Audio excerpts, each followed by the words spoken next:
le ministre de l'Agriculture, de l'Élevage et de la Pêche, M. Gaston Cossi-Dossoui a procédé ce mardi 23 mars 2021 à l'ouverture des sessions de formation des tractoristes et conducteurs de motoculteurs pour l'amélioration des prestations en mécanisation agricole. Et c'est la cour du Centre pilote de techniques agricoles chinoises de Semek-Podji qui a servi de cadre pour la tenue de cette importante activité co-organisée par l'Institut de recherche sur le coton, IRBA-EC, la mission chinoise d'appui à la production cotonnière au Bénin, MCAPCB, et l'Agence nationale de mécanisation agricole, ANAMA.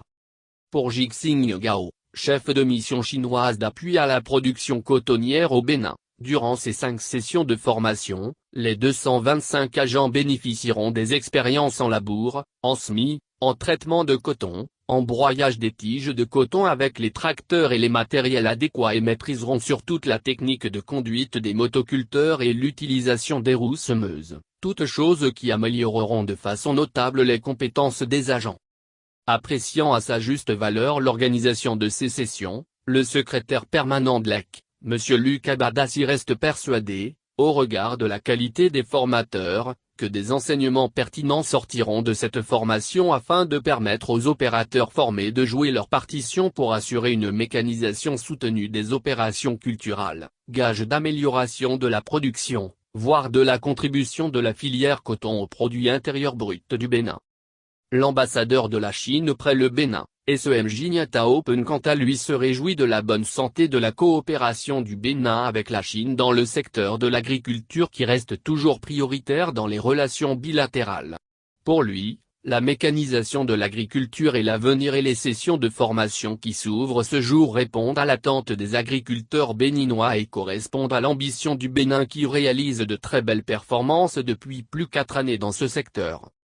Dans son discours de lancement, le ministre Gaston Cossi-Dossoui indique toute la grande importance que son département ministériel accorde à cette 2e édition de formation programmée pour se dérouler en 5 sessions de 45 participants chacune dans la période du 21 mars au 24 avril 2021. Pour le ministre, elles permettront de mettre à la disposition des acteurs de la filière coton, des opérateurs qualifiés pour la réalisation dans les règles de l'art des différentes opérations culturales pour l'atteinte de l'objectif du gouvernement qui est d'atteindre 1 million de tonnes de coton graines à l'horizon 2023, non plus par l'accroissement des superficies, mais par l'amélioration des rendements au champ. La vision du gouvernement est claire, martèle Gaston Cossi-Dossoui, une fois le défi de la production de matières premières gagné, il deviendra impérieux de rendre la filière plus rentable par la promotion de la transformation de la fibre par le développement de la sous-filière textile. L'autorité ministérielle exhorte les 225 agents bénéficiaires à une attention particulière et soutenue car ces sessions de formation permettront de réduire la pénibilité du travail agricole, mais aussi l'augmentation de la durée de vie des machines et l'amélioration de la productivité des cultures en général et ici du coton en particulier. Une visite guidée du site, de poulailler, des équipements de formation et de la salle d'incubation d'œufs de volaille a mis un terme à la cérémonie.